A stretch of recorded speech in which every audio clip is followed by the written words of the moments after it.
नमस्कार। भारत की पहचान यूँ तो कई नामों से होती है, लेकिन देश की आज़ादी के पहले और आज़ादी के बाद गांधी नाम इस तरीके से जुड़ा कि इस देश की एक पहचान कहीं भी पूरे मुल्क में, पूरी दुनिया में हुई तो गांधी के देश के नाम से, अहिंसा के पुजारी के नाम से। लेकिन मैं आज बता दूं, आज 30 जनवरी है। आज ही के दिन महात्मा गांधी को नाथूराम गोडसे ने गोली मारा था। इसको लेकर के कई सारे इन्वेस्टिगेशन हुए, क्यों गोली मारा। कई राइटरों ने किताब लिखा, अंग्रेज राइटर से लेकर हिंदुस्तान के भी इतिहासकारों ने लिखा। लेकिन वर्तमान समय में खुले मंच से गांधी जी को गाली दी जाती है और तमाम लोग, मुख्य दर्शक, इस देश की 135 करोड़ की जनता सुनती रहती है, रिएक्ट नहीं करती है।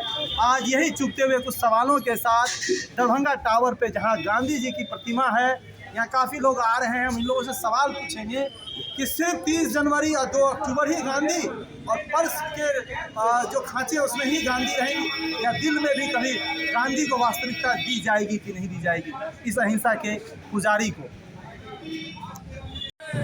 दरभंगा टावर स्थित महात्मा गांधी के मूर्ति पे डॉक्टर जमाल हसन, जो कांग्रेस के कर्मठ नेता है, उन्होंने माल्यार्पण किया और गांधी जी के नारा भी किया। वहीं पर उन्होंने ये भी बताया कि आज गांधी जी उनके दिल में बसते हैं, ना कि गोडसे। और भी उन्होंने कई आक्रामक बातें कहीं, सरकार पर आरोप लगाया। तो आइए सुनते हैं डॉक्टर जमाल हुसैन ने आज गांधी जी की इस पुण्यतिथि पे दरभंगा के टावर से क्या कहा।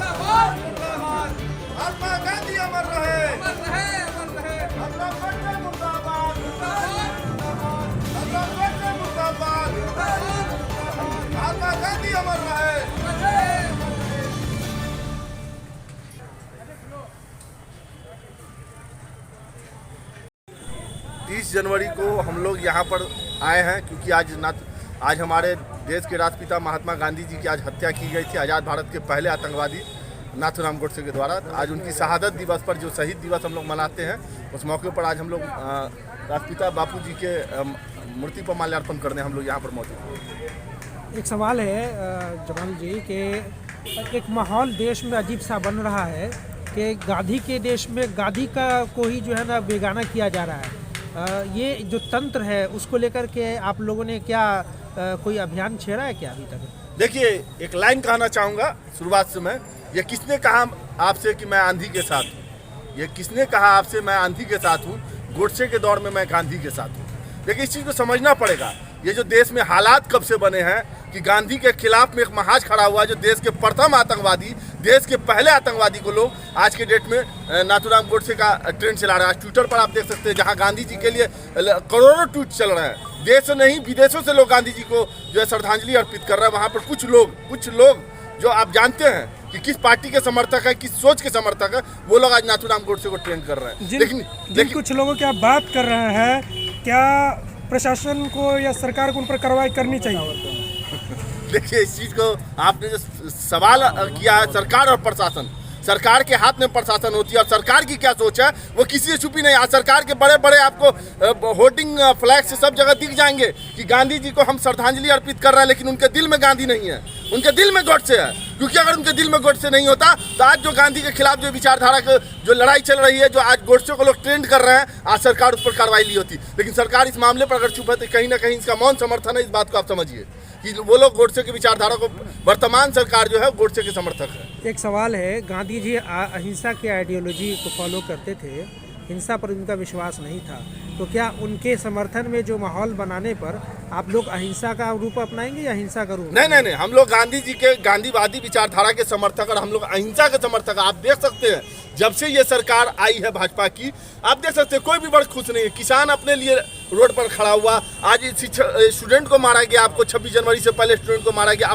अपनी मूलभूत सिद्धांत, अपने मांगों के लिए उनको मार पड़ी। उसके बाद आप बैंकर्स देखते हैं रोड पर आ गए, शिक्षक रोड पे आ गए, आशा कर्मचारी रोड पे आ गए, महिलाओं बच्चियों के साथ आए दिन बलात्कार। ये सरकार हर मोर्चे पर विफल है। लेकिन आज आप देखिएगा, इनके बड़े बड़े नेता, इवन प्रधानमंत्री से लेकर गृह मंत्री तक सोशल मीडिया पर ट्वीट कर रहे हैं गांधी जी को कि गांधी जी को हम लोग श्रद्धांजलि अर्पित करते हैं। लेकिन जो लोग नाथूराम गोडसे के समर्थन में, क्यों नहीं उस पर कार्रवाई करती है? क्यों नहीं प्रधानमंत्री, देश के प्रधानमंत्री उसके खिलाफ कार्रवाई कर रहे हैं? क्यों नहीं एक्शन ले रहे हैं? जैसा देखा जाता है ज़्यादातर आबादी आपका भी कहना इनसे नाखुश है, लेकिन जब चुनाव परिणाम आते हैं तो वो चौंकाने वाले होते हैं। देखिए कहीं ना कहीं इस चीज को समझना पड़ेगा। आज आप देख लीजिए उत्तर प्रदेश में चुनाव हो रहा है, वहाँ अगर देश का प्रधानमंत्री, देश का गृह मंत्री, उत्तर प्रदेश के मुख्यमंत्री शमशान कब्रिस्तान मुसलमान अब्बा जान चचा जान के अलावा कोई बात ही नहीं कर रहे हैं। उनको तो अपना विकास गिनाना चाहिए ना, कि मैंने महंगाई को कंट्रोल किया, मैंने पेट्रोल डीजल के दाम को कम किया, मैंने बेरोजगारी को दूर किया, मैंने महिलाओं और बच्चों को जो है सुरक्षा प्रदान किया, मैंने लोगों को नौकरियां दी। उस पर बात ही नहीं है। इनके पास तो एक ही मुद्दा, हिंदू मुसलमान, मस्जिद शमशान कब्रिस्तान मंदिर, उसके बाद इन सब मुद्दों पर ही बात करेंगे, इसके अलावा इनके पास कोई मुद्दा नहीं है। एक सवाल आखिरी हमारे तरफ से, बिहार सरकार ने अभी शिक्षकों को दारू बेचने वाले या दारू खोजने वाले की जिम्मेदारी दी है, क्या कहना चाहेंगे? तो बिल्कुल सही किया है ना, पढ़ाई लिखाई तो अभी है ना, कोरोना के स्कूल बंद है, तब टीचर्स को वही ड्यूटी देंगे कि दारू खोजना। हो सकता है कि टीचर से झाड़ू पोछा लगवाने वाला काम करवा देगी, रोड पर झाड़ू पोछा भी लगवा दीजिए, क्योंकि शिक्षक को हम लोग को लगता है कि हमने जो 5 सितंबर देश में मनाया था शिक्षक दिवस में, शिक्षक को आप जो है उसमें सम्मान करने के लिए, अब इनके राज में आप समझ सकते हैं। देखिए एक चीज़ समझना होगा, जब देश का पढ़ा लिखा आदमी अगर सत्ता में बैठा हो, सत्ता में शीर्ष स्थल पे, तो वो उस चीज़ का सम्मान करेगा। जब जाहिल और अनपढ़ और गवार लोग बैठ जाएंगे सत्ता में, तो वो इन चीज़ों को तोड़ने का काम करेंगे, इन चीज़ों को बर्बाद करने का काम करेंगे। अपना नाम बता दें। डॉक्टर जमाल हसन, प्रमंडल अध्यक्ष, बिहार प्रदेश कांग्रेस कमेटी अल्पसंख्यक विभाग।